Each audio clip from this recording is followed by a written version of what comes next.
and eventually you will lose fat where your body wants it to lose fat, and when it wants it to lose fat in that belly region, it will lose fat in that belly region. But changing the movements you do, or changing how you work the muscles, or changing the exercises and workouts you perform will not determine where you're losing that fat.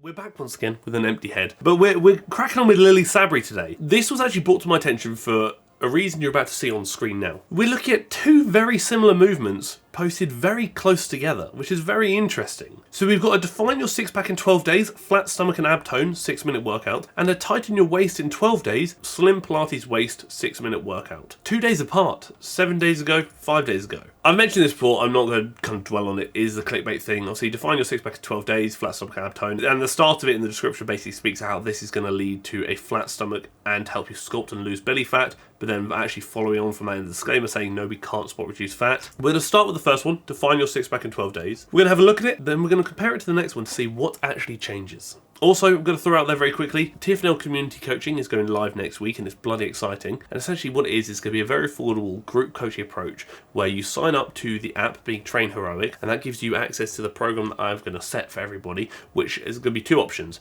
a home workout program and a gym-based program. So you have options of where you want to train. Because obviously a lot of my content revolves around me talking about other workouts and how I think they could be better. So I'm kind of putting my money where my mouth is, and I'm going to design programs for you guys to work together as a team and as a community to go through based on principles that I promote during my videos. It's $12 a month, which is about £9.99, which is cheaper than the Netflix subscription over here. It gives you access to full programming where I will write it all for you. You work together as a team. There's going to be an exclusive Discord involved so you can push each other as a team, and you work together on that app where I can overview what everyone is doing. But more information will be included in a community post that's likely going to go live on Monday. So the first move we've got here is something I mentioned before, is leg raises. Oh, that is so cute. The dog's in a bloody teepee. That's so cute, man. Leg raises typically going to be very hip flexor dominant because the distance between the sternum and the pelvis isn't really changing. The one thing that Lily's doing quite well here is actually crunching. So she's actually reducing that distance herself by maintaining a crunch position. Will this work it more than a crunch? No, because you're not going through a range of motion. You're simply doing an isometric hold where you're holding that contracted position, which certainly has a time and a place, but it will shift some emphasis over to the abs rather than placing the majority of it purely on the hip flexors. So we've got heel taps with these crunches. Again, the crunch is a bit lazy, I'd say, for lack of a better term, because the range of motion is also very small. To really make it effective, you want to try and roll your spine off the mat and crunch a bit higher if you can, because that will really help when looking at targeting the abs, because you are taking them through a better range of motion. The taps either side are meant to target the obliques, typically because obviously the obliques are partly responsible for bending, but again, I just personally focus on just doing a crunch myself. And she's doing the same thing here, and I think she's doing it intentionally, of maintaining a slight crunch position to maybe give the illusion that these movements that aren't massively ab dominant are working the abs more than they actually are, due to the additional burning you're going to experience through maintaining a slight crunch position. The arms during the movement is not adding any additional range of motion to the abdominal region, therefore it doesn't align with the define your six pack in 12 days. If this video was purely targeting six pack workouts and the abdominal region, what I would really expect to see would be a lot of crunches and reverse crunches, the two real movements you should probably consider when looking at developing the abdominal region itself. There's no reduction in distance here, so no range of motion, therefore the abs aren't really doing much. This leg drop is going to be a bit of hip flexors. To be honest with you, it really does seem like a lot of the same movements where it's going to be some leg raise variations with a slight crunch being maintained to lead to some burning here in the abdominal region due to that isometric hold, but also some burning in the hip flexors due to the leg raising. This is probably one of the better ones we've seen thus far. We get a bit of a bicycle crunch here with like an elbow to knee, which is obviously going to bring in some obliques due to that rotational movement, as the obliques are very much focusing on rotation. But we're also getting a bit of a sit-up. Personally, I wouldn't probably do the sit-up, because you'll notice as you go through the sit-up, so you'll see you get a bit of reduction sternum to pelvis there where we get the initial crunch,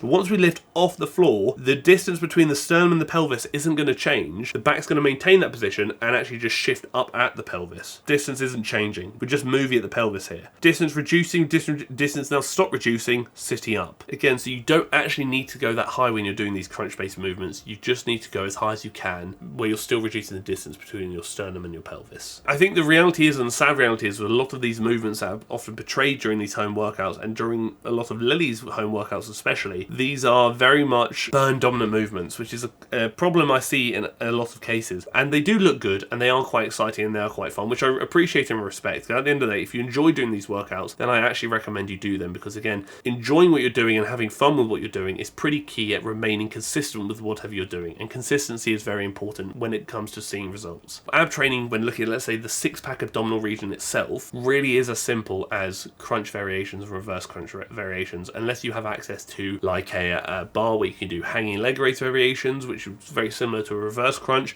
in which case I would definitely recommend doing that as well. But it is as simple as reducing the distance between your sternum and your pelvis, or your pelvis and your sternum. Again, you can do isometric hold movements like, let's say, planks and whatnot as well, although that won't lead to the same hypertrophy result as crunch-based movements. It will lead to other benefits as well, so maybe a bit more core stability, strengthening to an extent in that isometric position, etc, etc. But now we're going to look at the next one, which was posted 2 days later, which is tighten your waist in 12 days, slim Pilates waist 6-minute workout. I'm curious to see the difference. To be fair, this is actually arguably a bit better than the stuff we've previously seen. The only thing I'd avoid here is that swing, because that swing at the bottom is going to provide a bit of momentum to help you drive forward, which could arguably take away some emphasis from the abdominal region itself. So now once we've done that, we've held it up here and we're rotating. So that isometric hold, which is going to burn the abs quite a lot, and that rotation, which again, due to rotation, is going to bring in a lot more of the obliques. I guess this defines how she's seeing it as more of a waist workout, because it's going to be less pure ab focus and more like all-round focus, so including more of the obliques and whatnot. Although that being said, a lot of the movements we saw in the previous video were very hip flexor dominant, which is also what's going to be coming into the mix here, where you're kind of maintaining that leg raise position off the ground. Doing these movements back to back to back essentially is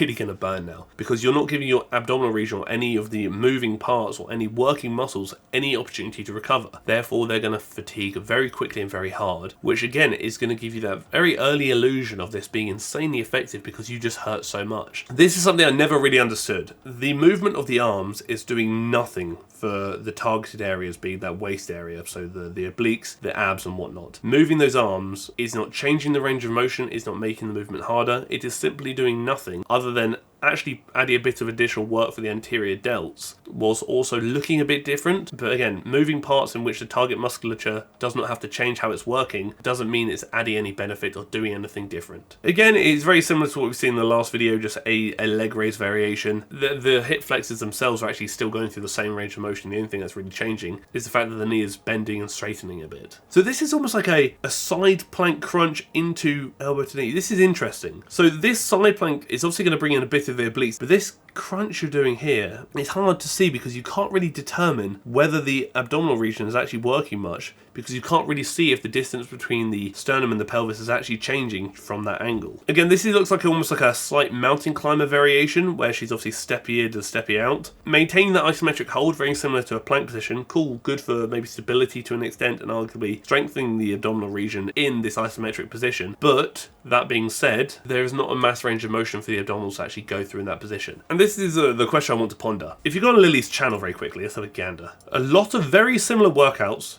titled in a very similar manner, very close together. Get abs and lose belly fat. Tighten your waist. Define your six-pack. Define your lower abs. This is all within the space of 2 weeks. Pilates waist. Pilates body exercise. Sculpt Pilates legs. Slim Pilates legs. Slim Pilates sculpt. Do you know what I mean? All within the space of a few weeks. It's a lot of the same workouts, titled and marketed slightly differently to attract the audience that she's obviously trying to attract. When the reality is, these all look really cool and they all look really fancy, but there is not enough of a change between workouts to really actually influence or alter the results you can expect to see. And in the majority of cases, the results you are expecting to see from these workouts are likely not going to be as promised. Although the movements do obviously lead to a lot of burning, as I kind of mentioned earlier, a lot of the movements being chosen and selected, I'm not saying ineffective, but probably aren't as effective as you might think they are, purely because they don't necessarily go through the range of motion you would expect them to, in addition to them being marketed incorrectly. Like, for example, the Pilates workouts are not really Pilates workouts at all, when the majority of Pilates is actually utilised using that kind of the machinery that is relevant to Pilates.